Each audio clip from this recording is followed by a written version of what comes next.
Eh bien, bonjour à tous, bonjour les troisième années. Ben voilà, après les 2 semaines de congé de Pâques, donc content, disons heureux de vous retrouver en tout cas en différé pour des séances de consolidation et donc d'apprentissage sur ce qu'on a déjà fait donc en première partie d'année.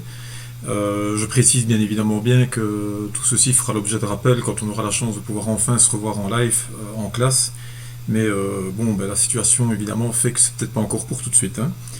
Donc je vous enverrai les feuilles de toute façon, hein. Donc ici, moi j'aimerais bien voilà, vous parler un petit peu d'équations et d'inéquations. Donc les équations, on les a retravaillées, si vous vous rappelez bien, dans le courant du mois de janvier, donc à travers la factorisation des équations au produit.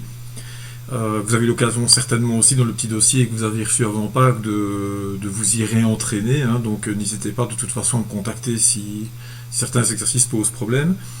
Et alors, une démarche algébrique qui est finalement relativement proche des équations ben, s'appelle finalement la résolution d'inéquations. Et plus tard dans ce point-là, on pourra d'ailleurs faire un lien aussi avec ce qu'on avait vu sur les fonctions du premier degré, donc le chapitre qu'on avait commencé avant Pâques. Alors tout d'abord, quelques rappels sur les symboles. Mais vous voyez ici, ce qu'on appelle les symboles d'ordre, hein. Donc c'est des symboles qui permettent de comparer en termes de grandeur différentes valeurs. Donc, par exemple, le premier symbole ici, donc vous voyez, c'est le symbole strictement inférieur, strictement plus petit. Donc ceci, en français, se lira le nombre 5 est strictement inférieur au nombre 7. On a le symbole inverse, qui dit le contraire. Donc on a le symbole strictement plus grand. Par exemple, le nombre négatif moins 1 est strictement plus grand que le nombre négatif moins 8. Alors, de ces deux symboles-là, il y a deux symboles un peu variantes, avec une toute petite nuance, une petite différence. Ce sont les symboles où il y a un égal qui se met avec. Par exemple ici, on peut lire 3 est plus petit ou égal à 4. On choisit entre les deux, l'affirmation qui est vraie, ben, il est plus petit, donc l'affirmation est correcte. Et dans ce cas-là, évidemment, l'égalité est acceptée. Donc on peut écrire que 5, dernier symbole, est supérieur au nombre 5, puisqu'il est plus grand ou égal au nombre 5. En gros, pour faire une synthèse, peu de différence entre les symboles jumeaux, si ce n'est que quand on a le strictement, l'égalité n'est pas considérée comme vraie. Par contre, lorsqu'on a un égal avec, l'égalité 5 et 5 ici est considérée comme vraie. Ce sont donc les 4 symboles d'ordre qu'on pourra être amené à rencontrer dans des inéquations. Alors pour ne pas aller trop vite, faisons une petite comparaison entre une équation et une inéquation. Alors le premier symbole moi, qui me vient à l'esprit, quand je travaille une équation, c'est véritablement la balance en équilibre. Donc on voit cette balance qui est parfaitement en équilibre entre un membre à gauche et un membre à droite. Donc il y a certaines conditions à gauche, certaines conditions à droite. On peut trouver des monômes, on peut trouver des nombres, des opérations, mais la balance est en équilibre, et donc entre les deux membres, entre les deux quantité, il y a un égal. Par contre, chez les inéquations, un des deux membres, comme le symbole ici de la balance nous le montre, un des deux membres sera plus lourd que l'autre. Ça peut être celui de gauche qui est plus lourd que celui de droite, donc plus grand, ou inversement. Donc on a une balance en déséquilibre. Un exemple pour bien comprendre, une petite équation donc style deuxième année. Si on a l'équation 2x égale 8, on la résout sans perdre trop de temps, on divise les deux membres par 2 et il nous reste x est égal à 4. Alors x est égal à 4, on comprend ça en disant le nombre qui vérifie l'équation de départ, donc la condition de départ, c'est le nombre 4. Dans l'équation, on appelle ce nombre la solution. Un exemple d'inéquation maintenant, si on a par exemple une équation x plus 3 est strictement inférieur à 10. Alors on peut soustraire 3 dans le membre de gauche, on soustrait également 3 dans le membre de droite, on arrive à ceci.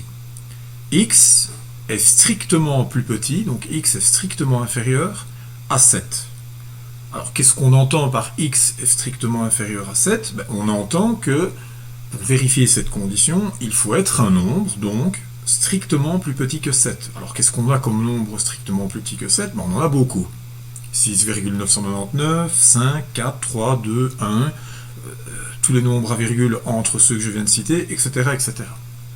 Là, ça fait évidemment une très grande différence entre les équations et les inéquations. C'est que Dans la plupart des équations qu'on a eu à travailler jusqu'à présent, on pouvait ne pas trouver de solution, on pouvait en trouver une, on pouvait parfois en trouver deux, et dans de rares cas trois. Mais à chaque fois, le nombre de solutions était quantifiable. C'était donc une solution, deux solutions, voire trois solutions. Et ces solutions, on les mettait d'ailleurs entre accolades. Ici, par exemple, dans l'exemple de gauche, la solution, c'est le nombre 4.